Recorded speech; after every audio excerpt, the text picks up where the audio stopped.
오늘도 개혁파 교회학 페이지 1013페이지입니다. 교회의 표지들.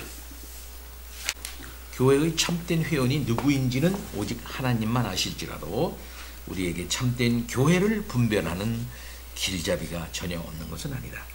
로마 캐토릭이 이 질문에 대해 절대적 확실성을 주장하는 것은 자기 능력 밖의 일을 요구하는 것이다. 그들이 주장하는 교회의 고대성, 주교들의 전승, 기적들, 회원들의 동질성, 지상교회의 번창 등과 같은 외적 증거들은 개신교가 순전한 말씀의 시행에 호소하는 것만큼이나 똑같이 주관적이다.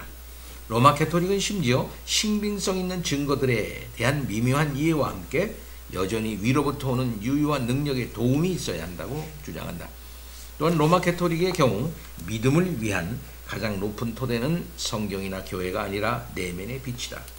신적 계시의 진리에 대해 한 사람을 내적으로 그리고 충만한 보증을 가지고 확신시킬 수 있는 분은 오직 하나님의 영뿐이다.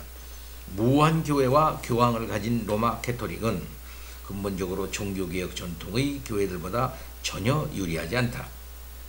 교회와 교황은 아무리 가시적이라 할지라도 변함없이 신앙의 조항들일 뿐이기 때문이다.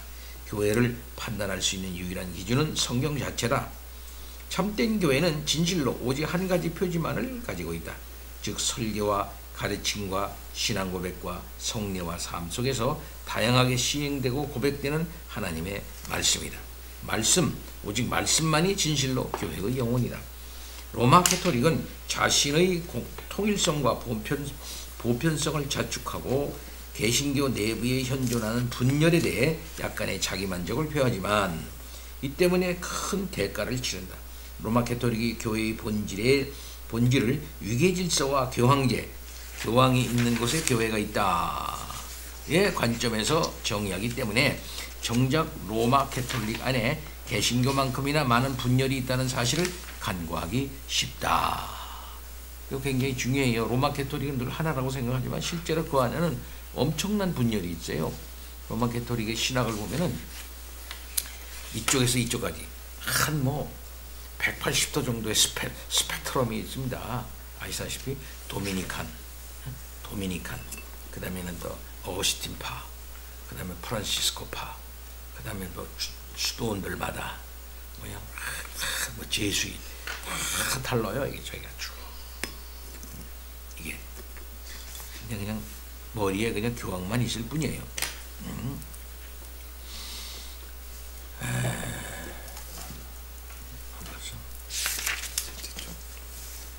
로마 캐톨릭 교회 내에서 이런 현상들은 다양한 수도회들이 공존하도록 허용되었다는 사실에서 드러난다.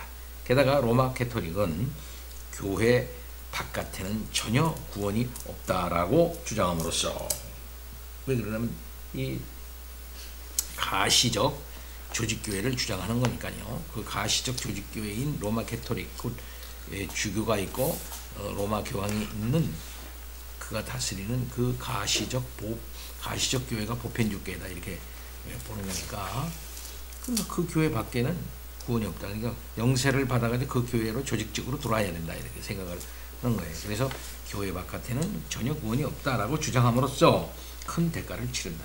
제4 라테란 공의회는 제1장에서 그 바깥에서는 누구도 구원받지 못하는 신자들로 이루어진 단 하나의 보편교회가 있다고 선언했다. 트리엔트 공의회는 제5차 회기에서 보편교회에 대한 믿음이 없이 하나님을 기쁘시게 할 수 없다고 주장했다.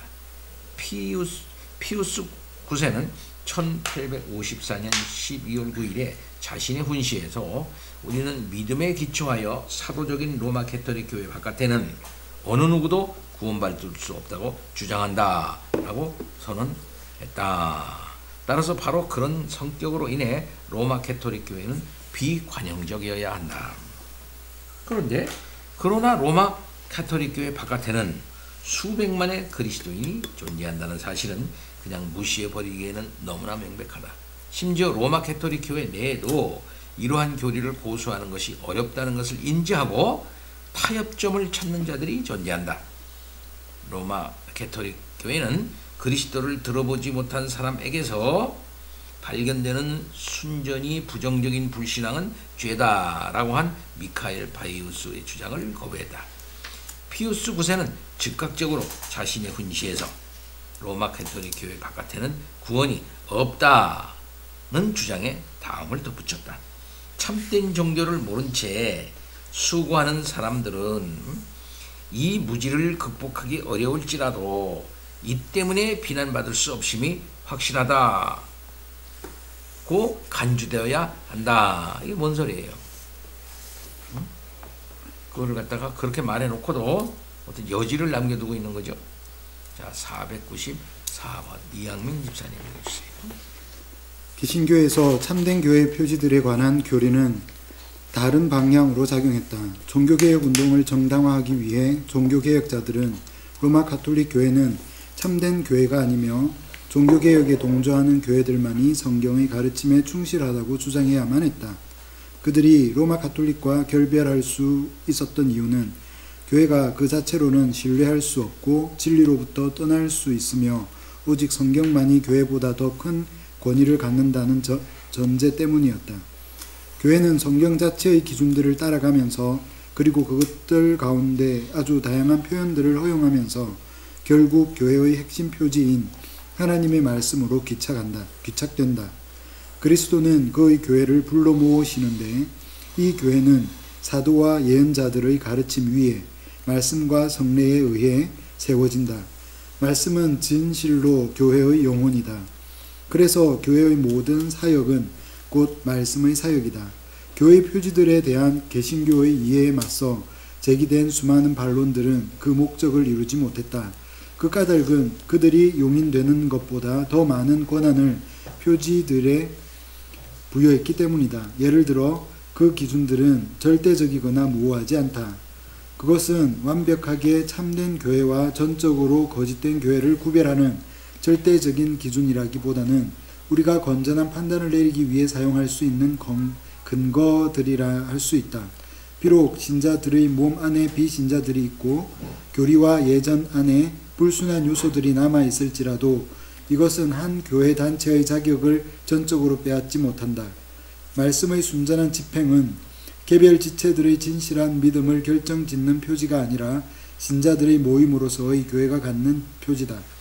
또한 개혁파는 신자들의 모임으로서의 교회가 제도에서 뿐만 아니라 믿음, 죄를 멀리함, 의 추구, 하나님과 이웃을 향한 사랑, 그리고 육체를 십자가에 못 박음을 통해 분명히 드러난다고 강조했다.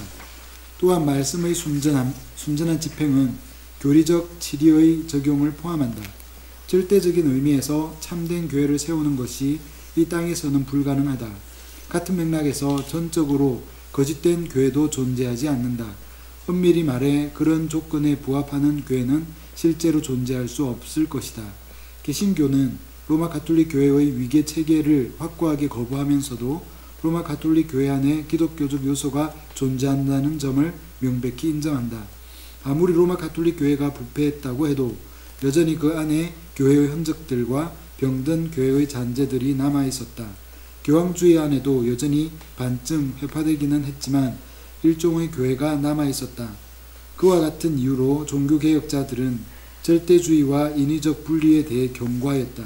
칼뱅에 따르면 신자들이 교회를 떠날 의무를 갖는 때는 중대한 필수 교리들이나 신앙의 주요 교리들이 거짓으로 대체될 때다. 후에 국가교회의 타락과 탈퇴의 압력에 직면했을 때 대다수의 목회자가 분리에 반대한 것도 동일한 이유에서다. 결과적으로 참된 교회와 순전한 교회를 구분하는 의미심장한 움직임이 발생했는데 전자는 배타적인 의미에서가 아니라 순전함의 정도에서 후자와 구별되지만 기독교 신앙의 근본 조항들을 견지한 일단의 교회들을 묘사하는 것으로 이해되었다. 거짓된 교회는 지역 교회들 가운데 기반을 두고서 하나님의 말씀보다는 그 자신과 자신의 규례에 더 큰 권위를 부여하는 미신과 불신앙의 위계적 세력들을 가리키는 용어가 되었다. 예, 59번 줄을 한번 보세요. 59번 줄. 여기 보면은 존 칼빈의 인스티튜트 기독교 관문을 말합니다. 거기서 바빙크는 칼빈이 쓴 사톨레토의 답하여의 단락을 참조한다.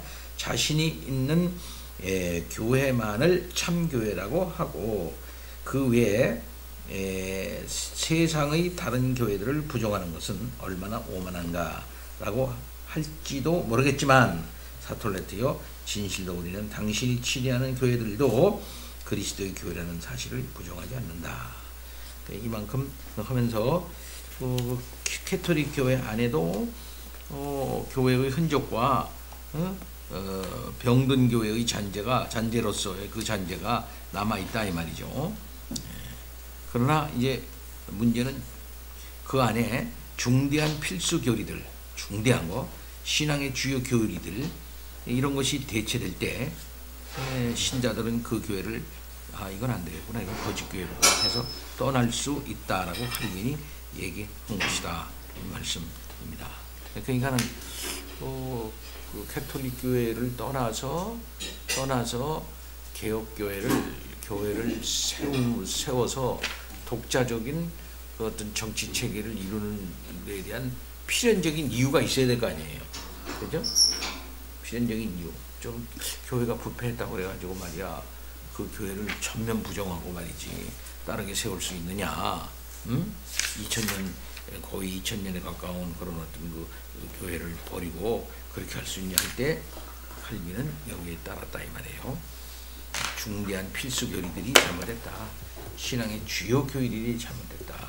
여전히 나름대로의 교회의 흔적과 나름대로 어느 정도의 긍정적인 면은 있을 수 있다고 하더라도 안 된다 이거죠. 중대한 필수 교리들, 신앙의 주요 교리들이 그 거짓된 교회로 거짓으로 대치됐다 이렇게. 자, 495. 역사 속에 존재한 진실한 교회는 완전하지가 않고 오히려 부인할 수 없을 정도로 어두운 측면을 가지고 있다. 교회는 분리와 분열로 갈기갈기 찢기고 어떤 교회들은 사도시대로 되돌아가고 있다. 이런 모습들은 세상에 냉소와 경멸의 기회를 제공하고 불신의 근거를 제공하며 하나님께는 죄가 되고 그리스도의 일치를 위한 대제사장적인 기도와 모순되는데 이는 우리 지성의 어두움과 우리 마음의 사랑 없음에서 비롯된다.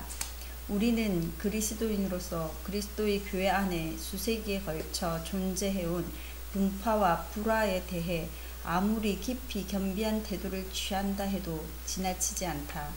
유감스럽게도 그리스도인들은 그들이 그토록 열망하던 교회의 일체를 폭력적 수단이나 혼합주의 또는 합병과 같은 인위적인 방식으로 획득하거나 유지하려고 시도함으로써 스스로 혼란을 자초했다. 게다가 역사도 자연과 마찬가지로 하나님의 사역 가운데서 하나이며 지상교회의 분리와 분열까지도 관장하시는 하나님의 섭리와 별개로 진행되는 것이 아니기 때문에 우리는 역사를 통해서도 교훈을 얻을 수 있다. 일치를 위한 그리스도의 기도는 하나님의 백성의 역사에 대한 그분의 무죄에서 비롯된 것도 아니고 그 백성을 다스릴 능력의 부재에서 온 것도 아니다. 그분의 기도는 일치가 이미 자신 안에 존재함을 보증할 뿐만 아니라 정해진 때에 그분에 의해 성취된 일치가 모든 신자들 안에 분명히 드러나게 될 것을 보증한다. 이 점을 염두에 두고서 우리는 그리스도 교회 안에서 일어나는 분열에 대한 올바른 이해를 위해 다음 상황을 고찰한다. 1번. 그리스도의 교회에 존재하는 모든 분리와 분열은 기본적으로 사도시대에 그 기원을 두고 있다. 예루살렘의 사도들과 바울, 유대파 그리스도인과 이방인 그리스도인들은 수많은 중요 이슈들에 대해 의견을 달리했다. 다양한 종류의 이단들과 분파들이 이미 그때에도 존재했다. 2번. 사도시대의 이런 분리와 분열은 우리에게 깊은 인상을 남기지 못했는데 왜냐하면 우리는 신약 성경에서 언제나 지역 교회의 문제를 우선적으로 다루기 때문이다. 교회가 순수한 영적 일치를 통한 연대의 단계에서 스스로를 교회의 본질로 간주하는 위계적 제도적 단체로 발전해가는 과정에서 수많은 참된 신자를 소외시키고 이단과 분파들의 형성을 초래했다. 개신교가 어떤 형태로라도 위계적 억압을 통해 교회의 일치를 유지하려고 한다면 개신교는 이미 그 자체의 제1원리를 부정하는 것이다. 3번 엄밀히 말해 교회의 표지는 말씀 성경이고 말씀에 대한 무한 해석은 결코 존재하지 않기 때문에 그리스도는 모든 사람에게 개인적으로 말씀을 해석하고 이해할 자유, 그리고 말씀에 신실하지 못한 단체들로부터 스스로를 분리할 자유를 허락하셨다. 비록 이러한 해석의 권리를 끔찍하게 남용할 수도 있고 또 그래 왔지만 그래도 우리는 이 권리를 존중하고 이 자유를 없애려는 유혹을 피해야 한다. 예, 개인이 하나님의 말씀을 해석하고 이해할 자유를 보장한다 이거죠. 그 다음에 4번 교회의 분열이 죄로 말미암아 초래된다는 점에는 의심의 여지가 없다. 동시에 하나님은 통일성 안에서 다양성을 사랑하시기 때문에 교회 내에 존재하는 모든 다양성을 거부하는 것은 잘못이다. 유사한 예로 우리는 인류가 다양한 민족과 언어로 분열되는 것이 죄로 인한 것일지라도 그러한 분열 역시 그 안에 선한 요소를 지니고 있다고 믿는다. 그리스도는 이 땅의 많은 인종과 언어와 백성과 나라들로부터 그의 교회를 불러 모으신다. 네, 우리가 한 가지 재미난 거는 여기서 생각할 수 있는 것은 하나님께서 언어를 혼잡게 하셔서 흩으셨죠. 흩으신 것이 단순히 심판이겠는가? 심판만 이겠는가? 성경은 단순한 심판으로만 얘기하고 있지 않아요. 왜 그럴까요? 바벨탑 사건을 그냥 놔두면 어떻게 된 거예요? 그냥 놔두면 집단적으로 지금의 상태보다 더 나쁜 단계로 가서 그들이 더 악해질 것을 하나님이 염려하셔서 혼잡게 하심으로써 그들의 의도를 좌절시키시는 그것이 바벨탑적이거든요. 그러니까 심판적 요소도 있지만 더 이상 악하게 되지 않도록 하시는 하나님의 은혜의 방법이에요. 네, 그것이 그런 차원에서 그렇다 이 말입니다. 계속 5번째.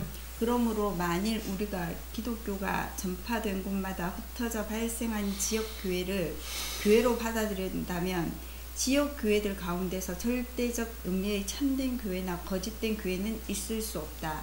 신앙 고백들과 교회들이 얼마나 순전한가 하는 데는 정도의 차이가 있을 수밖에 없으며 우리가 여전히 가장 순전한 신앙 고백과 교회를 추구해야 한다는 점은 분명하지만 신앙 고백 가운데 근본적인 조항들과 그렇지 않은 조항들을 구분할 필요가 있다. 그렇다고 우리가 무차별주의나 혼합주의를 주장하려는 것은 아니다. 경건함에 이르는 진리와 관련하여 중요하지 않은 것은 아무것도 없기 때문이다. 6. 그러므로 이단과 분열이라는 말을 사용할 때는 신중을 기해야 한다. 전자는 교리의 문제와 관련하여 교회의 일치성을 깨뜨리는 것이고 후자는 친교 문제를 깨뜨린다. 이 두 가지 모두 큰 죄임에 틀림없다. 이와 동시에 교회가 현실적으로 복수의 형태를 갖는다는 사실은 우리에게 필연적으로 융통성을 부여하는데 이는 우리로 하여금 교회 정치의 외적 형태보다는 신앙의 영적 연대 안에서 통일성을 찾게 만든다. 예. 마지막 결론이 캐토릭의 문제에 대처하는 중요한 대답이라고 생각돼요. 왜냐하면 교회의 외적 형태보다 신앙의 영적 연대 안에서 그 연합을 찾는다 이 말이죠. 통일성을 찾는다. 그 말씀입니다. 그러니까 그들은 교황이라고 하는 정치 체제 밑에서 그저 어떻든지 간에 너희들은 분열하지 말고 그저 이거 받아들여라 하면서 그 정치로 그냥 묶어버리려고 그런단 말이에요. 그들이. 그러나 우리는 따지고 보니까 너희들이 성경의 권위를 인정하지 않고 그야말로 구원론이나 또 모든 교회론이나 또 이제 모든 면에 있어서 잘못된 성경과 다른 교리를 얘기를 하면서 어떻게 조직교회 안에만 머물러 있으라고 하느냐, 이건 말이 안 된다. 우리의 영적 일치를 주장하는 그 통일성을 주장하는 그것은 신앙의 영적인 문제, 기본적인 교리 문제다. 이걸 이제 얘기를 하는 거죠. 자, 넘어갑니다. 교회의 속성들. 질문. 예. 이런 내용 연장선에서 오순절에 대해서 한번 누구? 오순절에 대해서 좀 한 말씀 해주시면 오순절 신앙은 실상은 오래된 거는 아니에요. 이게요. 오순절 신앙이 나온 그 배경은 제가 보기에는 일단은 미국의 제2차 오웨크닝이 배경이 된다는 이렇게 봅니다. 일단은요. 오순절 신학이 제2차 이제 대각성 운동 그 이후에 이제 나타난다 이렇게 보는데 2차 대각성 운동의 특징 중에 하나는 이제 칼빈주의에서 체험주의로 좀 바뀌어 나가는 거. 그 다음에 알미니안주의로 약간 바뀌는 거. 이렇게 그런 바탕을 갖고 있다 이 말씀이에요. 그런 점에서 오순절주의가 이제 그 이후에 1900년도 초반에 어떤 나타나게 되는데 그것은 어떤 영적 체험을 기반으로 해가지고 오순절주의가 체험으로 나타난다 이 말입니다. 성령 체험이나 방언 현상이나 어떤 이런 것을 통해 가지고 이제 오순절주의가 역사 속에서 1900년도 초반에 이게 나타나는데 그것은 가만히 생각해 보면은 신앙 고백적 우리가 주장하는 바 신앙 고백적인 어떤 교리 학습이나 아니면 그것에 근거해서 깨달음으로 해가지고 나온 현상이다 이렇게 보기 어렵다 이 말이에요. 한마디로 말해서 성경 진리를 잘 배우면서 나타나는 현상이다 이렇게 보기는 어려워요. 그러니까 전통적인 어떤 그 기독교 핵심에 잇대어 가진 연장선상에서 나온 것이라고 보기는 어렵다 이렇게 볼 수가 있어요. 그래서 신앙의 어떤 영적인 체험을 어떤 강조하는 어떤 이런 분위기 속에서 나왔으니까 그것은 굉장히 인간적인 어떤 분위기 속에서 나온 것이 분명하다. 그것이 어떤 성령의 역사이냐 이렇게 보는 문제가 있긴 있습니다. 그래서 우리가 알다시피 로잔 선언이라고 해요. 로잔 선언.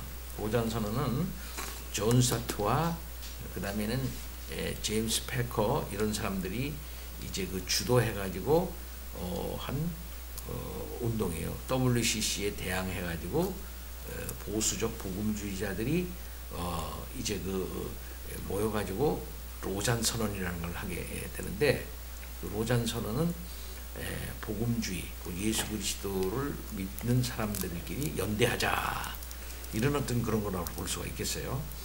그런데 여기에 이제 문제가 발생한 거예요. 근데 여기에 오순절을 초대할 것이냐 말 것이냐 할 때 로잔 선언에서는 그 로잔 선언을 했던 제임스 패커와 이게 존 스타트는 걔네들은 초대하지 말자. 초대를 안 해버렸어요. 그 사람 그건 뭘 말하겠어요 그것이. 그것은 오순절주의는 뭡니까? 복음주의권에서도 그때 당시에는 저기 취급 안 해주는 거예요. 예. 그러니까 복음주의의 핵심적인 지도자들 안에서도 오순절주의는 인정을 받지 못했다. 이렇게 말할 수 있겠어요. 근데 이제 오순절주의가 이제 어디에서부터 이제 많이 불러일으키게 이게 됐느냐면은 아다시피 제3세계 응? 제3세계라고 하면은 기독교적인 관점에서 보면은 선교 피선교지 같은 피선교지 아프리카, 남아공, 남아메리카 뭐 이런데 그다음에 우리나라 뭐 이런 데서 이제 오순절주의가 아주 엄청나게 부흥을 하게 됩니다. 예. 그래서 오순절주의의 역동성이 드러나게 돼요. 그것은 1960년대 이후입니다. 1960년대 이후에 엄청나게 이제 오순절주의가 드러나게 되고, 감리교가 퇴색하고 장로교가 퇴색하고 그럴 때 오순절주의가 전 세계적인 선풍적인 부흥현상을 이제 드러나게 되는 거예요. 네. 그때에 이제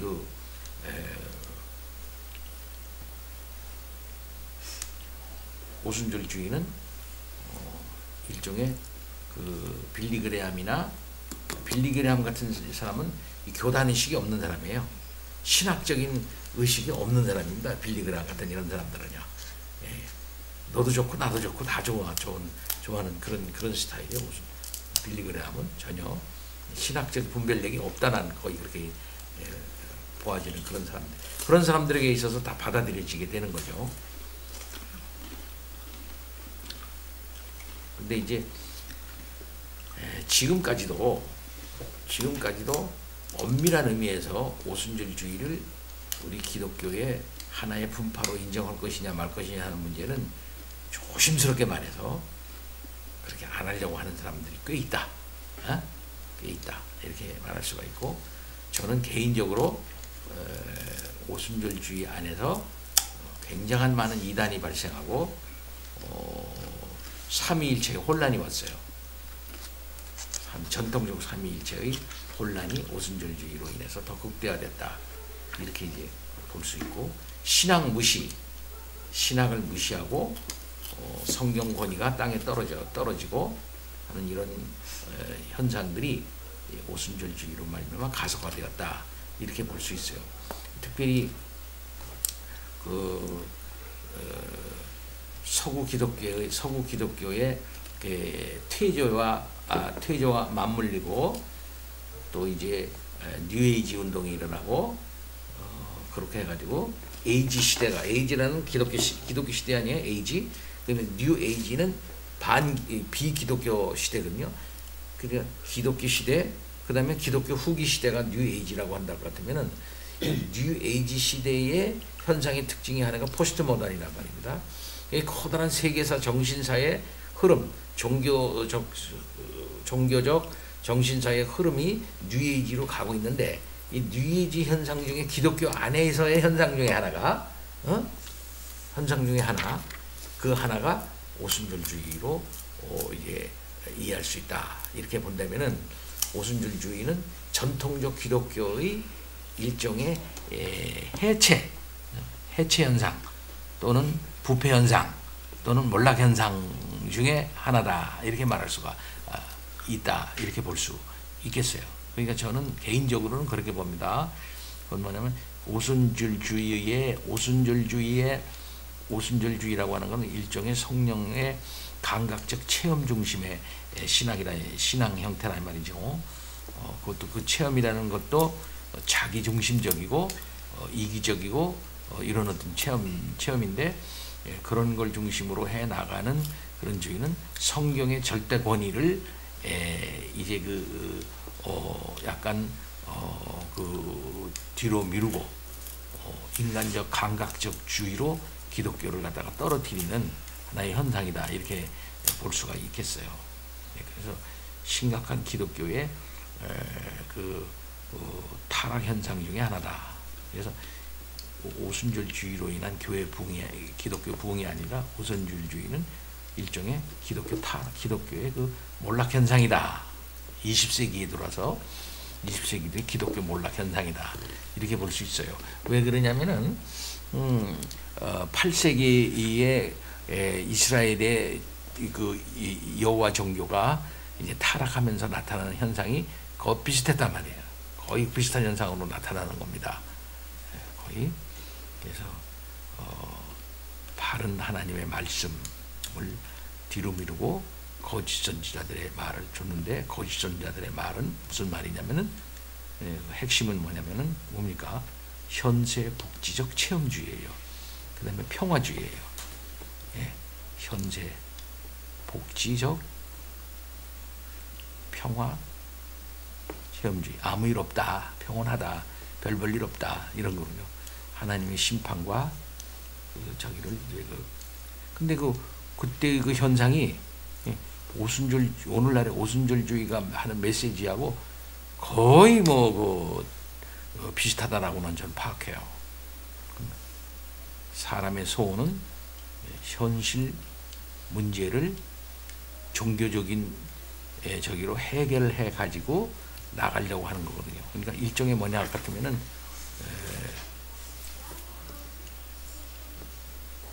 당시 사람들이 생각했던 바대로 하나님의 계획을 따르는 게 아니라 인간의 소원을 종교를 이용해서 따라 추구해 나가는 거죠.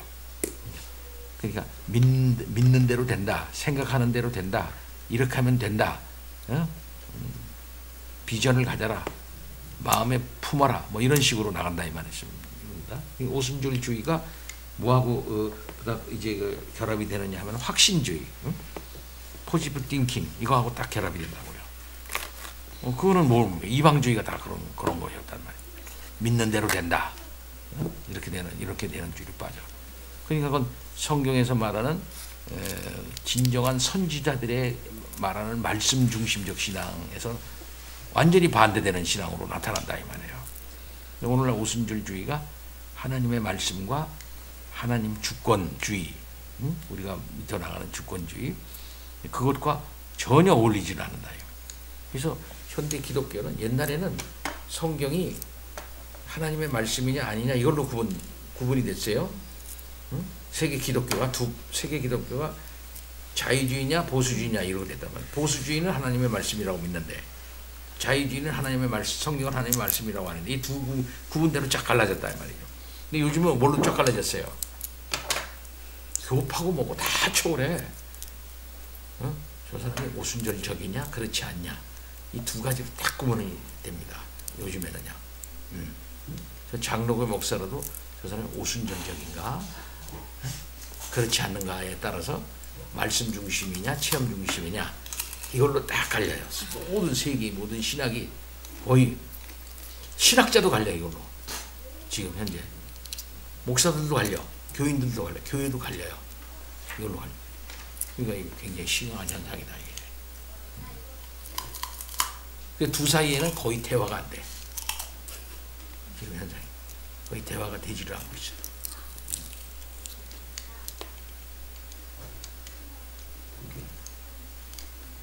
입딱 올 때 엄밀한 의미에서 그걸 기독교라고 할 수 있나요? 하는 문제가 된단 말이에요. 기독교라고 할 수가 있나요? 할 때 그건 제가 물어봤어요. 전에 이신열 교수라고 고신대학에 이신열 교수가 이게 전공이야. 그 사람 전공. 이신열 조직신학 교수인데 대학부 교수긴 하지만은 이근삼 박사의 아들이에요. 근데 이신열 교수한테 우리 특강을 받길래 이걸 딱 물어봤어. 그랬더니 말을 살살살 얼버무리더라고. 강의는 그렇게 해놓고 강의는 그렇게 그냥 비판하는 내용으로 해놓고 이제 이걸 기독교로 볼 수 있습니까? 나는 그렇게 말했거든요. 근데 지금도 난 그렇게 봐요. 기독교에서 5도 이상 이탈한 거다. 5도 이상 이탈했다. 기독교에서 정통 기독교에서 5도 이상 이탈한. 그 대표적인 그런 우리나라의 무슨 우리나라의 그 행정수도 좋은 무슨 도에 있는 무슨 여자 같은 그런 우리나라의 그런 그거나 뭐 다른 거나 뭐 통합 측에서 한동안 이단 시비를 하려고 했다가 워낙 그 중에 거세니까 중간에 그만두고 말았는데 이제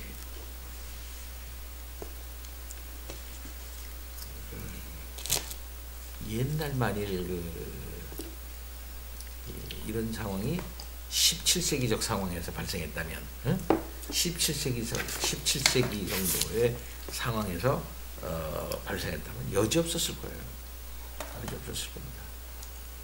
그러나 이제 21세기, 20세기 상황은 신앙 문제에 대해서 논의하지 말자 이런 시대거든요. 신앙 문제. 미국이 주도하는 기독교 세계에서는 남의 종교에 대해서 너무 지나치게 그러지 맙시다. 그렇게 믿는 그렇게 믿고 그렇게 맙시다. 이렇게 그냥 놔두세요. 그냥 그 사람은 저렇게 믿고 놔두고요. 당신네는 당신네는 다 믿음 종교가 다르다고 싸움하지 맙시다.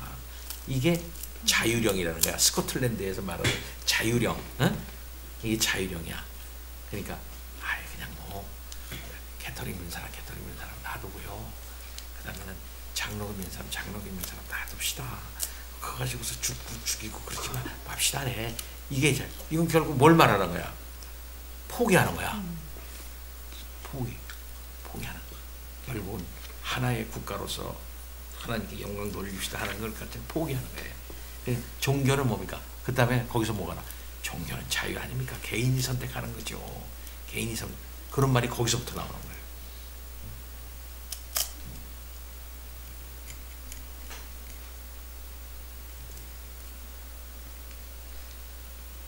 그러니까는 스코틀랜드 같은 데에서는 언약 신학이 깔려 있으니까 언약 신학은 왕도 하나님과 언약을 맺었다. 우리도 언약을 맺었다. 왕도 하나님과 언약을 맺었고 왕도 백성과 언약을 맺은 것이다. 근데 하나님과 언약을 맺은 것을 왕도 깨고 백성과의 언약 맺은 것을 깼다. 그러니까 그런 언약을 깬 왕은 그런 왕일 수 없다. 그러니까 그런 왕을 우리는 퇴출시킬 수 있다. 근데 그런 왕이 무력을 들어서 우리를 억압하니까 하나님의 뜻에도 어긋나고 우리와 맺은 약속하고도 어긋난다. 그러니까 우리는 그들이 무력을 든다면 우리는 그것은 하나님의 뜻에 어긋나고서 하는 무력이기 때문에 그런 마귀적인 그런 무력 앞에서는 우리는 항거해도 된다. 그래서 왕을 우리는 거부한다. 라는 그들 논리였단 말입니다. 그게 저항 논리. 이게 누구 논리냐면 사무엘 루더포드의 논리거든요. 사무엘 루더포드의 논리야. 언약을 하나님과의 언약과 그 다음에 백성과의 언약을 깬 그래서 전제적인 정치로서 자기의 적을 위해서 백성을 억압할 때 그 왕에 대해서는 거부해도 되고 그 왕은 무력으로 제거해도 된다. 이게 장로교 원리야. 이게 루더포드 우리가 신부한 루더포드가 이걸 주장했단 말입니다. 언약도들이 이거에 근거해가지고 싸움하기 시작하는 거야. 저항하는 거야. 응? 공격적 저항이 아니라 공격적인 그 전쟁의 방어적 전쟁으로서 그렇게 이제 하게 되는 거예요. 그러니까 국가에서는 이놈들 봐라. 국가에 저항을 해. 왕에게 저항을 해. 그래서 강력한 무력을 행사해가지고 그걸 말살내버리고 특별히 막 거기서 대표되는 사람 뭐 리처드 카메론 같은 그런 사람들은 잡아다가 그냥 막 광주리에다가 머리를 담아가지고서 교인들한테 보여줘. 이게 니네들이 섬겼던 그 저거야. 이게 봐 하고서 그 광주리를 딱 열고 광주리에 리처드 카메론의 머리하고 수격하면 손이 나와. 손 이거 봐. 이 손 가지고 너희들한테 흔들면서 기도했고 이렇게 축복을 했더니 손이 이런 손이야. 이거 봐 하면서 보여줘. 그리고 막 리처드 카메론의 그 저기를 갖다 입에다가 창을 넣어. 입에서 창을 푹 넣어가지고 높이 올려가지고서 몇 개월 동안 성 밖에다가 걸어놔요. 이렇게 무참하게 막 리처드 카메론 목사를 유린을 해. 막 이렇게 언약도들을 내야 돼요. 엄청나게 막 박해를 합니다. 이러한 전제적이고 무자비한 이 저기에 대해서 우리는 가만히 있을 수 없다. 그래가지고 그들도 저항을 하는 거죠. 네. 이게 이제 칼빈하고는 조금 다른 논리예요. 칼빈은 그냥 그걸 좀 그렇게까지 나올 건 없지 않냐. 뭐 이런 식이고 낙스나 사무엘 루더포드 무슨 소리냐 하고서 그쪽에서 저항을 해요. 무력 저항을 하는 거예요. 그러니까 이게 당시 그런 시대에 오순절주의 같은 게 나타나면 그건 볼 것 없는 거죠. 적으로 취급해버려. 그러니까 웨스트민스터에 같이 했던 신학자들과 목사들 사이에는 오순절주의가 없었다. 그렇게 말할 수 있겠어요. 거기에는 독립파들, 장로파들, 그 다음에는 성공해. 그러니까 이런 사람들은 다 이긴 것이지만 그 사람이 그게 없었어요. 그 다음에 이제 그 다음에 조금씩 저 나타나는 것들은 이제 쿼이커들, 쿼이커, 제세례파 이런 것들은 그 칼빈 이후에도 좀 나타나지 않습니까? 그런 거에 대해서 강력한 그런 신학적 저기로 그걸 저기에 나갔단 말이에요. 근데 아까 얘기한 것처럼 2차 오웨이크닝, 미국이 주도하는 그 세상에 와가지고 이렇게 하고 이렇게 했을 때 전에 내가 얘기했죠. 필라델피아라잖아. 필라델피아는 뭐냐면 형제 사랑이야. 형제 사랑. 그 일대가 뭐냐면은 그저 영국에서 온 수많은 교파들이 있단 말이죠. 영국에서 넘어옵니다. 독일에서 넘어옵니다. 뭐 네덜란드에서 넘어옵니다. 다 각자 신학과 신앙과 그 신학 색깔이 다 다른단 말이에요. 거기에는 제세례파, 그 다음에는 무슨 코이커파 여러 가지 많이 있잖아. 이 필라델피아 와가지고서는 그쪽에 와가지고선 천주교인지 뭐냐 여기서 싸움하지 맙시다. 여기서 싸움하지 말고 니네는 니네 좋은 대로 다 우리는 형제들이고 다 그러니까 필라델피아 그저 서로 분쟁하지 말고 또 죽이고 살지 말고 그냥 니네는 니네 집 짓고 우리는 우리 집 짓고 우리는 그러고 그냥 여기서 그러고 삽시다. 그런 의미의 필라델피아야. 그래서 필라델피아야. 그게. 스포츠에도 필라델피아. 그러니까 잡통이 되는 거죠. 이거 필라델피아는 어쩌면 잡통이야. 어떤 면에서는 그렇게 되니까 신학 논쟁이 의미가 없어지게 되는 거예요. 그 다음부터 미국으로 이제 그래서 오늘날은 신학 논쟁은 그런 논쟁 하게 되면은 그런 거 가지고서 또 싸움을 일으켜 가지고 또 저기 하려고 그래. 그러니까 그 똘투 이번에 그 정지수 목사가 정지수 목사 그분이 부산로에 목사 후보생 주강사가 와서 목사 후보생 강의를 했어요. 이번에. 근데 저기가 뭐냐면 제목이 장로교회의 원리와 실제 뭐 이런 강의를 했는데 그 내가 강의록을 받아가지고 이제 쭉 가보니까 뭐 다른 거 아니야. 성경에서 장로교는 성경의 진리다. 성경에서 말하고 있는 것이다. 그 다음에 이것은 우리의 원리다. 웨스트민스터 교리에 나타났다. 사무엘 러더포드도 이렇게 말했다. 조지 길리스피도 이렇게 말했다. 근데 오늘날 우리도 이거 해야 되는데 왜 안 하느냐 이 소리야. 강의가. 그러니까 이제 질문이 나오는 거야. 아니 그러면 장로교 말고 다른 거 하고 있는 감리교나 성결교나 뭐 이런 정치 체제를 펴고 있는 사람들 그러면 성경적인 저기로 이게 말할 수 없는 거라고 한다면 그게 그렇다면 그 싸움밖에 덜 하겠습니까? 정지수는 그건 성경적이 아니다. 이렇게 따라. 오늘 성경을 따른다. 성경에서 장로교 얘기를 하고 있는데 장로교 말고 다른 거 하는 거는 문제가 있다. 그건 잘못된 거다. 이렇게 확실하게 얘기해버려. 그러니까 논쟁이야. 그러니까 성경의 감독 그것도 장로. 그거는 이제 장로를 말하는 거예요. 감독. 예, 감독이라는 것도. 그렇게 아주 단호하게 얘기를 했대요. 그렇기 때문에 오늘날에 이제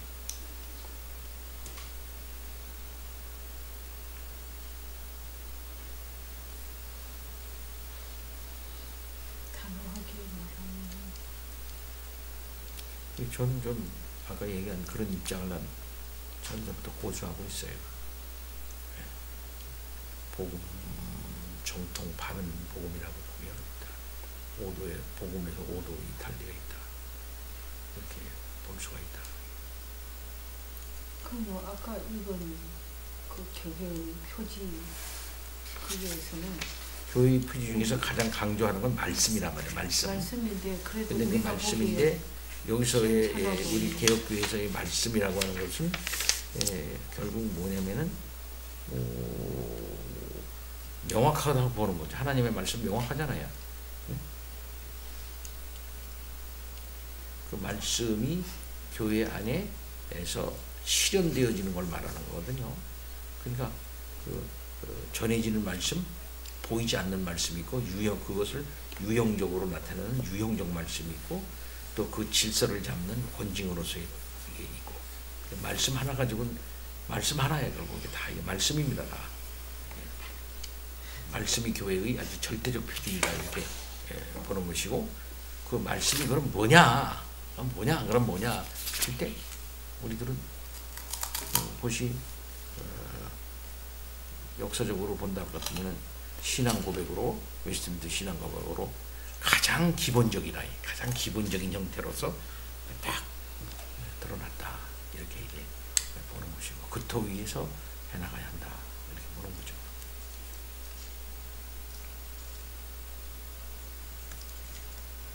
불량해 보이는 교회도 그 교회 아니다 하고 싹둑 잘라서 말하기요. 예? 불량해 보이는 교회도 저는 교회도 아니다 하고 싹둑 잘라서 말하는 거 조심해야 되고. 그것도 조심해야 될 그 속에 부분이지만 주님이 말씀의 권위와 말씀의 제2의 그 주권적인 하나님의 말씀이 무슨 것을 갖다가 판단하는 제1원칙이고 그런 것에 대해서는 양보할 수 없는 거죠.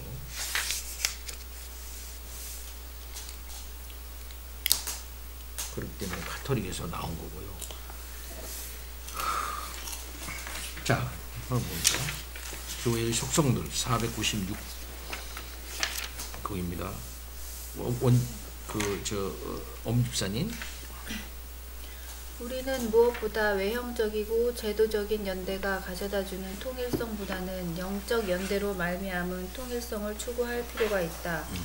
교회의 핵심적인 속성들인 통일성, 거룩성, 보편성, 사도성과 관련하여 개신교는 로마 카톨릭과 다른 입장을 표명한다. 개신교는 이런 속성들을 우선적으로 로마 카톨릭처럼 특수한 위계 질서를 가진 제도 속에서 찾지 않는다. 통일성은 계급제와 교황직에서가 아니라 그리스도를 머리로 둔 교회의 영적 통일성 속에서 발견된다. 덧붙이자면 믿음과 소망과 사랑의 통일성, 세례의 통일성 등에 대해서도 말할 수 있다. 이런 영적 통일성은 단순히 비가시적이기만 한 것이 아니라 모든 그리스도인들이 그들의 분열에도 불구하고 갖게 되는 공통점을 통해 표현되기도 한다. 성결이라는 것이 일차적으로는 성사의 구원적 용도에 의해 성취되는 예전적, 제의적 성결로 이루어지고 단지 부차적으로만 일부 회원들의 개인적 성결로 말미암는다고 말하는 것은 옳지 않다. 성결은 속사람이 물과 성령으로 거듭나서 하나님의 일부 계명만이 아닌 모든 계명을 따라 살기를 진정으로 바라는 성도들의 영적 교제를 말미암은 것이다. 보편성은 지리적, 공간적, 시간적 차원 온 땅에 퍼져 있고 사도들로부터 단절되지 않고 이어지는 의 문제일 뿐 아니라 하나님이 모든 백성을 위해 의도하신 은혜와 진리의 충만함을 가리키는 것이기도 하다. 로마 카톨릭 신도들은 보편성에서 참된 교회의 본질적 표시를 찾으며 그들이 교회의 교부들에게 지지를 호소하는 것은 나름의 장점을 가지고 있다. 그러나 그들과 마찬가지로 로마 교회도 자신의 교세 확장을 과장하고 개신교의 성장을 경시하는 경향이 있다. 통계가 모든 것을 말해주는 것은 아니다. 로마와 카톨릭이라는 두 용어 사이에 근본적 모순이 있다. 따라서 로마 교회 또는 교황 교회라는 명칭이 카톨릭이라는 말보다 그 본질을 훨씬 더 정확하게 표현한다. 모든 개신교 신도들은 사도신경에서 나는 거룩한 공예를 믿사오며 라고 고백한다. 이들은 여기서 단순히 하나님의 모든 민족들을 구원하기로 작정하셨다는 구약성경과 신약성경의 가르침을 따른다. 기독교는 세계적인 종교이고 그 교회는 가장 보편적이어서 모든 민족과 세대, 모든 계층과 계급, 모든 시간과 장소에 적합하도록 의도된 국제적이고 범세계적인 신앙의 성격이 고백을 통해 분명하게 표현될 뿐만 아니라 실천을 통해 적용된다. 개혁파가 수많은 국가들에서 그들의 신앙을 고백하고 도르트 총회에 개혁파 기독교 전통에 속한 모든 교회의 대표들을 초대했던 것은 그런 안목 때문이었다. 보편성은 로마 카톨릭의 사상 중에서 사도성이라는 네 번째 속성과 긴밀한 관련이 있다. 로마 카톨릭은 사도들이 그 교회를 세웠고 그 가르침과 조직과 사역이 사도들의 것과 일치한다는 명목으로 이러한 속성을 주장하는데, 특별히 그 감독들이 사도들로부터 중단 없이 이어져 내려온 직분의 계승자들이며 그들의 권세와 권위를 사도들로부터 합법적으로 직접 계승한 자들로부터 전달받았기 때문이라고 말한다. 그러나 성경은 이런 사도적 계승에 대해 일체 언급하지 않으며 계승 자체가 교리의 순전함을 전혀 보장하지 않는다. 그러므로 개신교도들은 참된 교회를 구별짓는 특징으로 장소와 인물의 계승을 거부하고 교리의 계승을 택했다. 장소, 로마 주교, 로마 주교, 그다음에 인물 계승, 베드로 계승했다. 우리가 사도직을 계승했다. 이걸 거부하고 교리의 계승을 택했다 이거죠. 사도적 진리를 주장하느냐 안 하느냐 이걸 이제 말하는 것이다 이 말이요. 계속 마지막으로 무결성과 무류성의 속성들은 지옥의 문이 교회를 이기지 못할 것이며 세상 끝날까지 교회를 보존하실 것이라는 우리 주님의 약속에서 비롯된다. 그것은 1차 바티칸 공의회에서 선언된 교황의 무류성에 대한 주장으로 이어지는 것이 아니며 교회의 현세적 성공과 안전을 약속하지도 않는다. 오히려 교황은 오류가 없다 이 소리예요. 교황 무류성이라는 건 교황은 오류가 없다. 그걸 선언했다 이 말이에요. 계속 교회의 현재적 성공과 안전을 약속하지도 않는다. 오히려 신약 성경은 특별히 마지막 날의 고난과 핍박에 주의를 기울이게 한다. 예수의 약속은 단지 이 땅에 신자들의 모임이 항상 있을 것이라는 보증일 뿐이다. 교회의 왕이신 그리스도는 아무리 규모가 작고 보잘것없을지라도 자기 이름을 고백하고 자기 안에서 모든 구원을 발견하는 신자들의 모임이 이 세상에서 항상 지속되도록 배려하실 것이다. 각각의 속성들은 교회의 종말론적인 측면을 보여준다. 그것들은 그리스도 안에서 우리의 것이 되며 지금도 참되지만 오직 영원 속에서만 온전히 실현된다. 그리하여 속성들은 성령의 능력 안에서 우리가 추구해야 할 부르심들이다. 교회의 속성들인 통일성, 거룩성, 보편성, 사도성들을 캐톨릭이 또 이걸 주장하고 있는데 그 주장은 잘못된 것이고 우리의 입장에서 이것을 다시 주장하는 것입니다. 유기체와 제도로서의 교회 페이지 촬영이 끊어져서 다시 읽어 붙입니다. 유기체와 제도로서의 교회. 교회는 다스림 없이는 존속할 수 없다. 다른 실체들과 같이 교회도 그것을 지탱하고 인도하고 돌보고 보호하는 권위 없이는 생각할 수 없다. 비록 모든 최종적 권위가 하나님께 있을지라도 하나님은 영원 전부터 그리스도를 중보자로 지명하시고 그리스도는 에덴 동산 때부터 예언자직과 제사장직과 왕직을 수행하셨고 구약 성경 시대와 그가 지상에 머무시는 동안에 그것을 지속하셨으며 지금은 하늘에서 하나님의 보좌 우편에 앉아 그것을 성취하신다. 그러나 자신의 주권을 자기 백성들에게 전혀 양도하지 않고 나누어 주지 않으면서도 그 주권을 행사하시는 데 있어 그들을 사용하시는 것은 그리스도의 기쁨이었다. 신자들의 모임인 교회는 그리스도가 다른 사람들을 자신의 품 안으로 이끌어 오시기 위한 도구로 사용되는데 부분적으로는 교회가 완성되어가는 과정에 있기 때문이며 따라서 수동적으로는 회집한 공동체로서의 유기체고 능동적으로는 모든 신자들의 어머니로서의 기관이기 때문이다. 가시적 교회의 이러한 구분은 오늘날 교회의 이중성을 연상시킨다. 곧 우리는 직분과 은혜의 방편으로 교회를 대할 뿐 아니라 믿음과 삶의 공동체로 교회를 대한다. 비록 어느 것이 더 우선권을 갖는지에 대해 신학자들이 갑론을박해 왔음에도 불구하고 그 어느 쪽도 상대방에 맞서서는 안 된다. 둘 다 그리스도의 사역이기 때문이다. 개신교의 교회론, 개교회가 비가시적 유기체보다 앞선다. 개신교의 교회론과 로마 가톨릭의 교회론, 가시적이고 제도적인 교회가 개교회보다 앞선다를 구별하는 방법으로 이러한 구분을 사용하는 일부 신학자들 슐라이어마어, 밀러의 노력은 많은 점에서 교회사를 부정확하게 다루고 있다.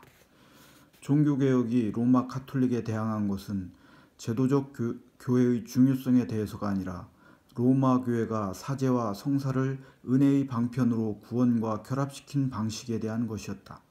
칼뱅을 포함해 개신교도들은 교회가 모임 공동체인 동시에 신자들의 어머니라는 로마 가톨릭의 견해에 동의했는데 그것은 오로지 그리스도가 이런 식으로 교회를 대하셨다는 이유에서였다. 공동체가 교회를 만들지 않았고 그리스도가 공동체를 불러 모으는 일을 통해 교회를 만드셨다. 교회는 거듭난 개인들이 한데 모여 신자들의 공동체를 이룸으로써 생겨나는 것이 아니다. 그들은 어디서 왔는가? 로마 가톨릭과 종교개혁 간의 진짜 문제는 그리스도가 사제들에 의한 성사적 은혜의 집행에 구속되는가? 아니면 그가 선포한 말씀과 성령을 통해 자기 백성들을 은혜로 불러 모으는가에 대한 것이다. 종교개혁자들은 하나님의 말씀이 선포되는 곳에 하나님의 백성이 있지만 심지어 사제나 교황, 목사나 장로가 없는 곳에도 교회가 있다고 주장했다. 그럼에도 신자들의 모임으로서의 교회는 방편을 사용하지 않고는 모습을 갖추지 않는다. 그리스도와의 교제는 사도들의 말씀과의 교제와 직결된다. 자연세계에서처럼 모든 인간은 친교의 산물이고 개별 신자는 신앙 공동체를 모태로 해서 태어난다. 마치 모든 유기체에서 전체가 부분에 선행하는 것처럼 보편적 교회는 개교회와 개별 신자들에 선행한다. 신자들은 생산자인 동시에 산물이다. 다시 말하면 그리스도는 교회를 통해 자기 교회를 불러 모으신다. 교회를 이런 방식으로 이해함에 있어 종교개혁은 로마 교회의 계급구조와 제세례파의 열광주의를 모두 피하면서 이 둘 안에 있는 진리를 정당하게 다루었다. 교회를 식별하는 표지는 순전한 말씀의 집행과 신자들의 신앙 고백과 행위다. 직분들과 은사들, 다스림과 백성들, 제도와 유기체, 이 모든 것들은 한데에 속해 있다. 그것들은 분리될 수 없다. 성경은 아주 분명하게 이런 입장을 밝힌다. 교회는 하나님의 피조물이다. 인류의 죄악된 역사, 아담, 아브라함, 이스라엘, 초기 교회로 이어지는 인류의 죄악된 역사의 시작에서부터 모든 것이 성막과 제단, 희생제사, 제사장직을 통해 종교적으로 뿐만 아니라 세속적으로도 조직화되었다. 아브라함과 그의 직계 후손들은 할례의 표를 받았으며 후손들에게 언약의 약속들을 전하고 하나님께 예배와 감사의 제사를 드리는 제사장들로서 그들의 동족을 섬겼다. 시내산에서 이스라엘 백성은 세속적이면서도 종교적인 조직을 부여받았고 제사장직과 희생제사, 성막과 제단, 광범위하게 배열된 율법과 규례들을 통해 하나님의 백성으로 드러났다. 세례자 요한은 죄사함을 위한 회개의 세례를 선포했고 하나님의 백성들에게 죄악된 이스라엘로부터 자신을 구별하라고 촉구했다. 예수는 세례자 요한의 메시지와 세례를 이어받아 거기에 주의 만찬을 첨가하셨으며 자기 주변에 교회를 불러 모으셨고 이 땅에 계시는 동안 친히 그 교회를 다스리셨으며 12사도를 증인으로 임명하셨다. 12사도로 알려진 그룹은 바울이 그들과 합류하기 오래전부터 이미 존재했었다. 그들은 예수가 친히 지명하신 자들이었다. 사도라는 말은 심지어 거짓 사도라는 용어가 만들어질 정도로 처음부터 직무와 관계된 명칭이었다. 사도의 목록의 변화가 보여주듯이 누가 이 12명의 그룹에 속한 것으로 간주되어야 하는지는 아직 확실하지가 않았다. 우리는 마띠아가 유다를 대치한 것은 알고 있지만 바울과 12사도의 관계는 그리 명확하지가 않다. 바울은 이방인의 사도다. 비록 그가 복음을 전할 때 언제나 1차적으로는 유대인들을 향했고 한편으로 부활 사건 후에 12사도가 만민에게 복음을 전하도록 위임을 받았다 하더라도 말이다. 그러나 바울의 사도직은 독특하다. 그는 자신의 사도직이 신적 기원과 독립성과 진정성을 갖는다고 주장한다. 그러나 부활하신 그리스도에 대한 그의 사도적 증거는 그리스도가 지상에 머무시는 동안 그와 함께했던 자들의 것과는 다르다. 하지만 사도직이 교회의 영속적인 토대가 될 수 있도록 사도직을 이방인의 세계로 옮김으로써 그것을 확정하고 확장한 것은 바울의 공헌이었다. 바울의 사역은 교회로 하여금 유대주의적 배타주의를 스스로 벗게 하고 돌감람나무인 이방인들을 참 감람나무인 이스라엘에 접붙이게 하는 데 도움을 주었다. 유대인과 이방인들은 함께 모여 그리스도를 모퉁이돌로 사도들을 터전으로 삼아 하나님의 새로운 백성을 이루었다. 사도로서 바울의 역할, 그리고 신약 성경 시대와 속사도 시대에 사도라는 용어가 전도자들이나 예언자들로 불리는 사도의 조력자들을 포함하는 것으로 폭넓게 사용되었다는 사실은 교회의 구조에 관해 우리에게 중요한 교훈을 준다. 전도자들은 종들이다.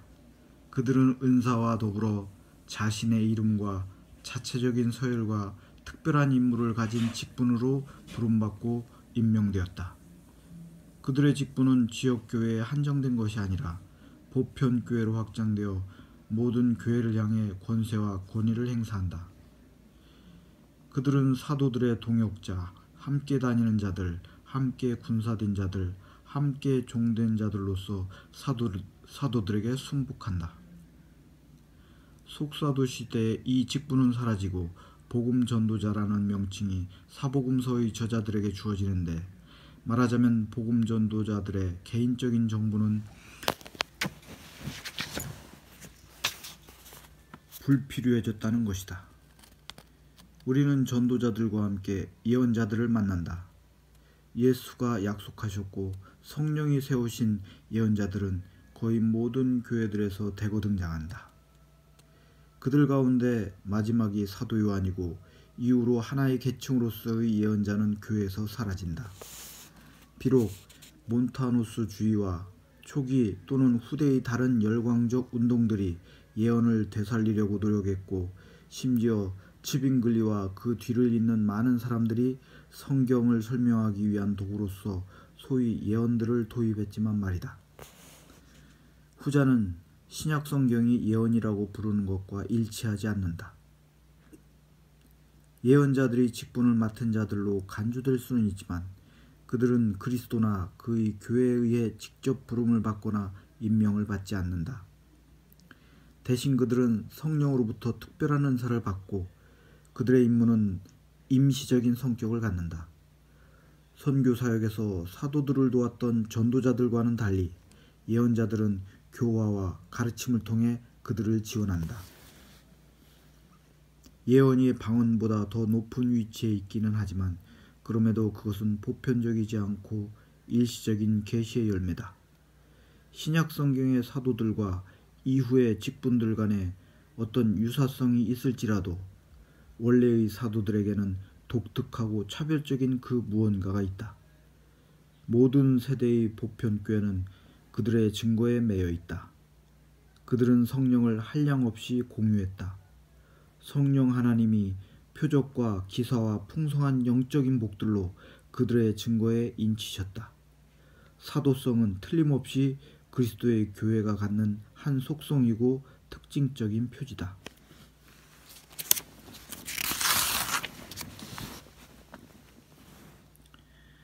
베드로는 사도들 가운데 가장 중요한 인물이며 동등한 사도들 중에 선두주자다. 이미 예수와의 첫 번째 만남에서부터 베드로는 나중에 게바라, 반석이라, 그리고 남성 고유명사로서 베드로라 불리게 되리라는 약속을 받았다. 예수가 메시아라는 그의 담대한 고백은 예수로 하여금 베드로와 그의 신앙 고백을 반석이라고 부르게 만들었는데, 그리스도는 그 위에 음부의 권세가 이기지 못할 정도로 아주 굳건하게 자신의 교회를 세우실 것이다. 베드로는 교회의 주요 설립자요, 모든 세대를 통틀어 그리스도를 고백하는 모든 신자들의 모범과 지도자다. 로마 카톨릭에 반하여 교회의 사도적 토대와 다스림이 사도직의 지속을 의미하는 것은 아니다. 우리에게 그것은 제도로서가 아니라 사도의 말씀을 통해서 영향력을 행사하는데, 그것은 지속적으로 교회의 토대가 된다. 사도들이 여러 지역의 교회를 세울 때 그들은 자신들의 것과는 본질적으로 다른 직분들을 제정했는데, 이 직분들은 여러 교회의 협력을 통해 생성되었다. 전도자와 예언자를 포함하는 특별한 사도적 직분과 함께 교회 내 그 교회에 의해 제정된 장로와 집사라는 일반적 직분들이 존재했다. 사도들은 그리스도에 의해 친히 세우심을 받았던 반면, 사도들을 따르던 자들은 사도들의 성공적인 복음 전파의 결과로 생겨난 회중 가운데서 그 회중에 의해 세우심을 받았다. 교회가 확장되고 신자들이 가정들에서 모임을 가지게 됨에 따라 지명된 자들에 의해서 공동체의 운영 지침들이 정해졌는데, 아마도 유대교의 회당을 모델로 삼았을 것이다. 사도의 직분은 보편적이지 않고 일시적인 직분이었던 반면에 신자들의 모임으로서의 교회마저도 앞서는 기초를 놓는 직분, 곧 교사와 장로와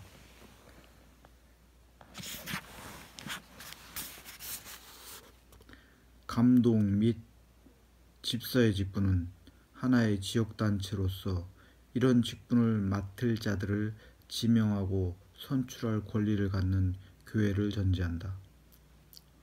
임무와 직분이 상당히 유동적이었던 상황에서 시간이 지남에 따라 그것들은 분화되었으며, 여기에 집사라는 독특한 직분이 더해졌다. 이 구제하는 직분은 필요에 의해 생겨났다. 디아코니아는 주님으로부터 부여받았고, 교회 공동체의 섬김과 유익을 위해 사용된 모든 직분과 은사를 가리키는 신약 성경의 용어다. 교회의 모든 지체는 그리스도의 둘로스이자 동료 신자들의 디아코노스이다. 집사의 직분은 말씀 사역에 더하여 교회가 항상 가난한 자, 병든 자, 나그네 등에게 구제 사역을 지속하기 위해 세워졌다. 감독자의 직분을 묘사하기 위해 사용된 장로라는 말은 나중에 더 정확한 의미를 담고 있는 감독자의 직분으로 묘사되고 대체되었다. 바울은 디모데전서 3장에서 각 직분들에 관해 말한 후에 디모데전서 5장에서는 남녀노소로 이루어진 교회의 다양한 지체들에 대하여 취해야 할 자세를 디모데에게 설명한다. 그리고 속사도 교부들은 교회의 실제 직분을 맡은 자들과 별도로 장로들의 계층에 대해 언급한다. 에피스코푸스와 프레스비테로스를 구별하는 것은 디모데전서 5장 17절을 이해할 수 있는 유일한 길이다. 잘 다스리는 장로들은 배나 존경할 자로 알되 말씀과 가르침에 수고하는 이들에게는 더욱 그리할 것이니라. 모든 프레스비테로이가 에피스코포이로 섬긴 것은 아니고 배나 존경을 받을 자격이 있는 자들만 에피스코포이로 섬긴 것이다. 장로들은 교회 안에서 하나의 계층 또는 집단을 이루었지만, 감독자들은 다스리는 직분을 맡은 자들이었다.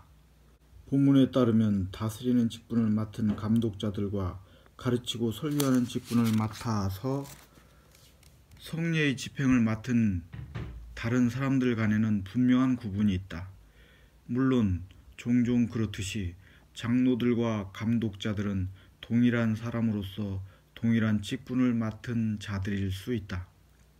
장로라는 명칭은 이 직분에 대해 전혀 밝혀주지 않고 또 그 때문에 다른 명칭들, 특히 감독자들, 너희 위에 있는 자들, 다스리는 은사를 가진 자들, 인도자들, 목자들 등으로 대용되었다. 장로들은 자기 가정을 잘 다스리는 자여야 한다는 요구사항을 염두에 둘 때 그들의 직분이 주로 교회를 감독하고 치리하고 인도하는 것임은 명백하다. 예루살렘 공회에서 장로들의 책임은 그들이 필히 진리에 대해 약간의 지식을 가지고 있어야 함을 보여준다. 그러나 원래 감독자의 직분은 가르치는 일이 아니라 교회를 다스리는 일이었다. 초기 교회에서는 따로 가르치는 직분의 필요성을 아직 절감하지 못했다. 사도들과 전도자들과 예언자들은 교사로도 봉사했으며 회당에서와 마찬가지로 가르치는 일은 특별한 직분이 없는 많은 사람들에 의해 자유로이 행해졌다. 앞문단에서 묘사된 조직, 다시 말하면 귀족적 장로제로 불릴 수 있는 조직은 곧 군주적 감독제도로 발전했다. 그것은 동방교회에서 먼저 시작되었고 서방교회도 이내 그 선례를 따랐다. 이런 변화 중 상당 부분은 납득할 만한 것이다. 교회는 확장되어 가는데 사도시대의 종식과 함께 특별한 은사들이 그치고 여러 오류들과 이단들이 교회 안팎에서 드러남에 따라 유능한 교사들을 통해 가르치고 훈계할 뿐만 아니라 진리를 거부하는 자들을 반박할 필요가 있었다.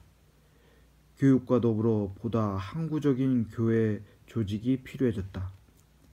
유대교의 서기관들과 예수 자신의 모범을 따라 다른 사람들을 가르칠 자질이 있는 신뢰할 만한 사람들이 복음의 메시지를 위탁받았다. 예수와 바울이 준수한 규칙에 따르면 이 일꾼들은 보수를 받을 자격이 있다. 학식과 생계 대책의 필요성은 말씀 사역이 모든 감독자들에게가 아니라 극소수의 감독자에게만 주어진 이유다. 특정한 임무와 직분을 위임할 자를 선택하는 일에 처음에는 회중들도 참여했다. 그러나 시간이 흐름에 따라 교회를 하나의 기관으로 안정시킬 필요성이 대두되었고 전도와 예언과 교훈에 관한 교회의 활동들은 주교직에 귀속되었다. 즉 그들만이 참된 전도자요, 예언자요, 교사가 되었다. 여러 이단과 분파운동에 직면하여 중요한 질문이 제기되었다. 참된 교회는 어디에 있는가? 그 답변은 참된 교회는 전체로서의 몸인 보편교회에 충실한 교회인데 그 교회는 주교가 자리하는 교회다. 여기서 주교는 더 이상 여러 동료들 중 첫째가 아닌 분명한 우선권과 권위를 가진 자로 간주되었다. 이전에는 감독자들과 집사들이 공동체의 동의에 의해 선택받았지만 이제는 상황이 역전되었다. 이제 주교들은 사도직의 계승자로 간주되었고 따라서 전승의 담지자들로서 특별한 권위를 부여받았다. 이런 감독제도의 중추적 요소는 가르치는 교회와 듣는 교회, 즉 성직자와 평신도 간의 구분이다. 이러한 교회 정치의 변화가 적어도 서방교회에서는 모든 지역교회에서 동시적으로 발생한 것은 아니다.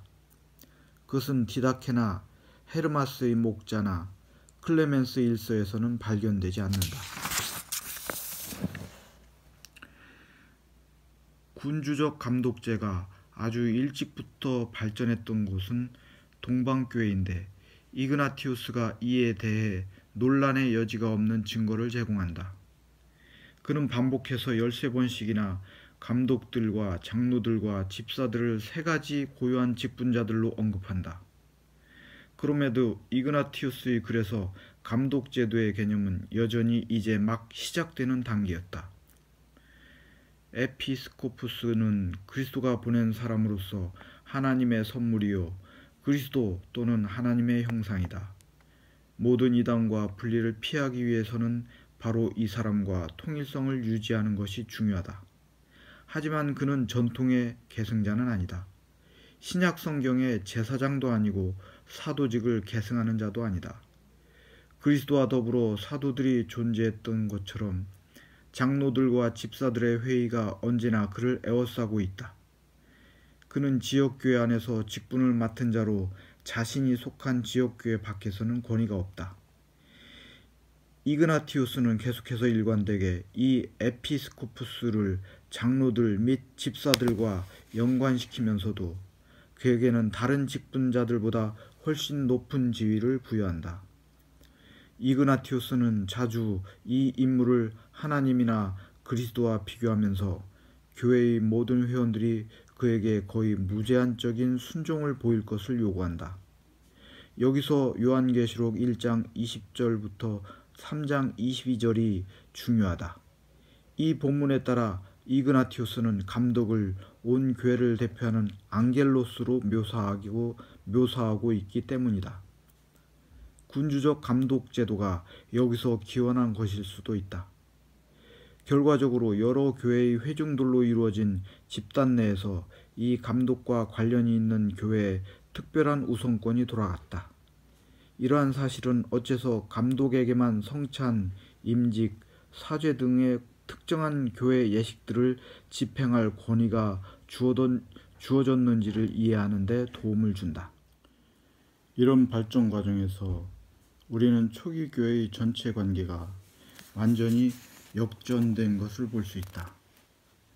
교회의 직분자를 세우는 일에 온 회중이 참여했던 것과는 달리 2세기 중반에 이르러서는 가르치는 교회와 아무것도 말할 수 없고 그저 듣고 순복하기만 해야 하는 듣는 교회로 대비되는 성직자와 평신도의 구분이 생겨났다.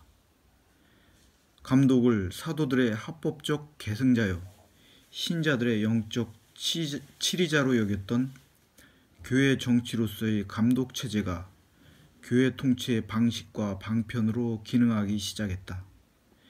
이것은 기독교 전통의 다양한 교회들, 그리스 정교회와 많은 다른 동방 교회들 및 그 분파들이 조직되어 온 체계다.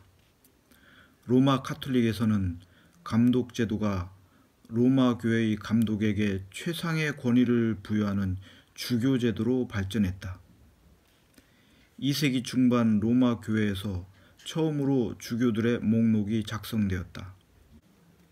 주교직의 계승과 주교가 사도적 권위를 갖는다는 개념이 여기서 비롯되었다. 그러나 초기에는 로마 교회가 갖는 이런 수위성은 도덕적, 종교적 성격이 강했다. 로마 교회는 기독교 전통 내의 동등한 많은 교회들 중에 첫째 자리를 차지하는 것으로 여겨지는 정도였다. 키프리아노스 역시 같은 견해를 가지고 있었다. 모든 주교들이 동등하게 일정한 독립성을 유지하며 같은 주교권을 공유하고 한 주교인 것처럼 함께 교회의 머리를 이루며 서로 간의 마음의 사랑과 동료들을 향한 존경과 믿음의 연대를 지키면서 사제단의 조화를 이룬다. 그러나 감독직에 대한 이런 새로운 이해는 문제의 성격상 로마 교회에게 유리할 수밖에 없었다. 로마 교회의 위상과 명성 그리고 이 교회의 주교가 수장이 되는 것은 자연스러운 결과처럼 보였다. 따라서 로마와 가톨릭은 애초부터 서로 연결되어 있었고 함께 발전해갔다. 로마라는 국제도시의 교회가 기독교회의 중심이 되었다. 로마 제국 내에서 도시로서의 로마가 갖는 중심적인 의미가 교회에까지 전가되었고 결과적으로 로마 교회가 기독교 세계 전체의 머리가 되었다. 교황 레오 1세는 분명한 의도를 담은 7편의 편지를 통해 마태복음 16장 18절에 근거해서 로마 주교자의 수위성을 발전시키고 그것을 신앙적 교의로까지 격상시켰다. 그러나 동방교회는 로마 교회 주교의 강압적 수익권 행사에 지속적으로 저항하면서 콘스탄티노플 주교자의 권리를 주장했다. 그래서 니케아 공회의 신조는 알렉산드리아 주교의 영향권을 이집트로 제한하고 이렇게 덧붙였다. 콘스탄티노플의 주교는 수위성에 있어 로마 교회의 주교 다음 가는 영예를 가질 것이다. 왜냐하면 새로마 콘스탄티노플도 옛 로마 다음 가는 영예를 갖기 때문이다. 칼케돈 공의회 교회법규 28은 옛 로마가 제국의 수도라는 이유에서 옛 로마 교회의 수위성을 인정하면서도 가장 거룩한 새로마 콘스탄티노플의 주교자에도 동일한 수위성을 부여했다. 따라서 로마 교회의 주교가 기독교 세계 전체의 목자가 된 적은 한 번도 없었다. 단지 서방 기독교 진영의 머리가 되었을 뿐이다. 또한 교황의 힘은 정치적으로도 증대되었다. 특별히 9세기부터 15세기까지의 종교회의 운동 기간 중에 더욱 두드러졌다. 이전의 종교회의들은 황제가 소집하고 공식적 혹은 비공식적으로 황제가 이끌어가고 황제가 비준하는 제국의 회의들이었다. 그러나 교황의 힘이 확장되자 교황은 일반 주교들처럼 지방 단위 또는 전국 단위의 회의들을 소집하는 차원을 넘어서서 콘스탄티노플의 주교가 자신의 지역 회의를 그리스 교회 전체의 회의로 만들었던 것처럼 서방 교회 전체가 참여하는 범교회적인 회의들을 소집하게 되었다. 따라서 서방 교회의 범교회적 회의들은 로마의 회의들로부터 발전했기 때문에 교황이 이를 소집하고 이끌고 비준했다. 수위성의 권위에 덧붙여 로마 교회에는 무류성이 돌려졌다. 그레고리우스 7세는 자신의 교시에서 로마 교회는 오류를 범하지 않았고 성령의 증거와 마찬가지로 영속적으로 오류를 범하지 않을 것이다 라고 주장했다. 보니파키우스 8세는 1302년에 거룩한 하나의 교회라는 이름의 교서에서 이렇게 명한다. 모든 인간 피조물은 구원을 위해 로마 교황청에 순복하는 것이 절대적으로 필요하다는 것을 우리는 선언하고 정의하고 선포한다. 베드로의 수위성에 대한 최종적이고 온전한 성명은 1870년 7월 18일에 제1차 바티칸 공의회에서 선언되었다. 이 공의회는 온 교회에 대한 관할권을 소유한 로마 교황에게 돌려진 수위성이 직접적이고 즉각적으로 베드로에게 약속되었고 그리스도를 통해 그에게 주어졌으며 베드로의 후계자인 로마의 주교에게서 지속된다고 선언했다. 또한 이 수위성은 온 교회를 대상으로 하는 온전한 최고의 판결권을 포함하는데 이 판결권은 믿음과 도덕의 문제뿐 아니라 온 세상에 흩어져 있는 교회의 통치와 치리에 관한 문제에도 미친다. 그러므로 교황은 신자들의 최고의 재판장이고 교회와 관련된 모든 문제에 있어 최종적 결정권을 갖는다. 교황의 이런 수위성은 모든 회의의 결정 위에 있고 어떤 회의에도 종속되지 않는다. 종교개혁은 이러한 위계적 교회 개념과 성직자, 평신도를 분리시키는 것에 정면으로 맞섰다. 물론 성경은 목자와 양, 건축자와 성전, 농부와 일, 교사와 제자, 지도자와 따르는 자 등을 구분한다. 하지만 필수 불가결한 구원의 중보자로서 소위 일반 성도를 섬기는 성직자 그룹을 형성하는 교회 내의 특별한 계층에 대해서는 전혀 언급하지 않는다. 심지어 구약 성경에서조차 이스라엘 백성은 전체로서 하나님의 기업과 소유요, 제사장 나라요, 거룩한 나라로서의 클레로스라고 말한다. 신약 성경은 모든 신자들에게 성령이 부어졌고 그 성령은 모든 신자를 섬기는 일로 부르신다고 가르친다. 그리스도의 교회에서의 직분은 감독이 아니라 섬김이며 위계 체계가 아니라 교회를 섬기는 것, 즉 목양 또는 봉사로서 하나님의 기업 위에 군림한다는 개념이 배제되어 있다. 성경에 따르면 장로와 감독은 실제로는 동일한 개념이며 직분을 위계화하는 어떤 근거도 찾아볼 수 없다. 종교개혁자들은 교황제도를 명확히 반대했다. 특별히 사도직을 교황이 계승한다는 개념에 대해서는 더욱 그러했다. 그래서 로마 가톨릭은 물론 국교회와 그리스 정교회로부터도 분리해 나올 수밖에 없었다. 신약 성경은 감독과 장로를 공식적으로 구분하지 않는다. 신약 성경은 장로직과 나란히 존재하는 고유한 제도로서의 감독직에 대해 알지 못한다. 사도, 예언자, 전도자와 같은 특별한 직분 외에는 직무상 단지 집사와 장로라는 두 가지 일상적인 직분이 있을 뿐이다. 목사와 교사들, 즉 섬기는 은사를 가진 자들과 다스리는 위치에 있는 자들 또는 지도자들이 있을 뿐이다. 그리스도의 교회는 어떤 계층적 구조도 존재하지 않는다. 이런 이유로 왈도파 및 위클리프와 더불어 종교개혁자들은 신약 성경에 나오는 장로와 감독이라는 말이 서로 혼용되고 있다는 사실을 인정한 테오도레토스, 크리소스토모스, 에피파니우스 등과 같은 많은 교부들을 따랐다. 심지어 세속 통치자들도 때로는 감독이라고 불렸다. 다시 말해 목사들 가운데 한 사람에게 감독 또는 감독자의 칭호를 부여하고서 지역 교회들을 지도하도록 했던 것이다. 하지만 이것은 로마 가톨릭 교회에서 말하는 주교직과는 본질적으로 다르다.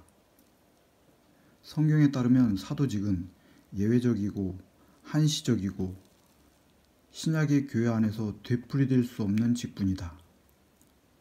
사도들은 예수의 말과 행적을 눈과 귀로 직접 보고 들은 자들이다. 그들은 그리스도가 친히 이 직분으로 부르신 자들로서 이들은 성령의 특별한 기름 부으심을 받았으며 교회의 토대를 놓고 메시지를 통해 그리스도와 그의 교회 간의 영원한 교제의 매개를 제공하는 특별한 일을 맡았던 자들이다.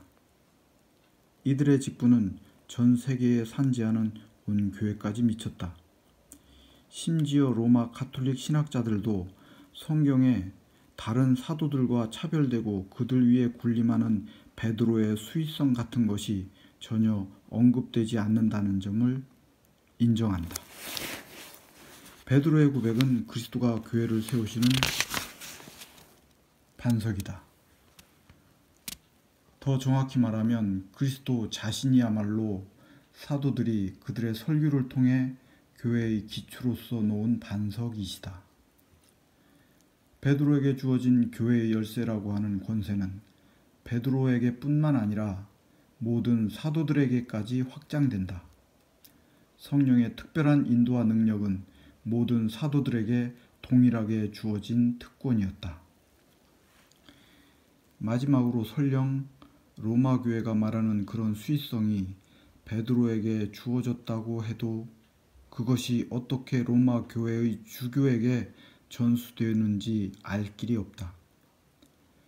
베드로와 로마 교회의 수위성을 지지하기 위해 제시되는 역사적 근거들은 전혀 타당성이 없다. 1. 베드로가 로마에 있었고 2. 그곳에 있으면서 주교직과 대주교직을 맡았었으며 3. 의식적이고 의도적으로 이런 지위를 특정한 후계자에게 계승했다는 주장들은 역사적 신빙성이 없다. 기껏해야 고대 전승에서 일관되게 베드로와 바울을 함께 언급하고 이 둘이 함께 로마에서 교회를 세우기 시작했다고 말하는 정도다. 더욱 주목할 것은 베드로에게는 바울에 대한 판결권이 없을 뿐만 아니라 오히려 베드로가 바울에게 책망을 받는다는 사실이다.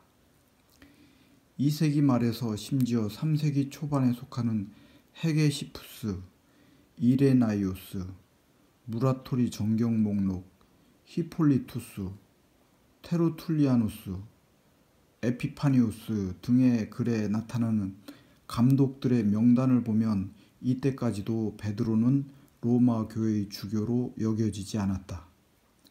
또한 베드로와 바울이 함께 로마 교회를 세웠고 리누스를 그 교회의 감독으로 임명했다는 것이 공통된 이해다. 이러한 고대의 전승이 수정되어 로마 교회를 설립하는 데 바울이 맡았던 역할이 점점 무시되고 베드로가 로마 주교제도의 창시자여 로마 교회 최초의 주교로서 독보적인 위치를 점하게 된 것은 빅토르 1세 때였다. 베드로가 20에서 25년간 주교로서 로마 교회에서 사역했다는 전설이 돌기 시작한 것도 바로 이때다.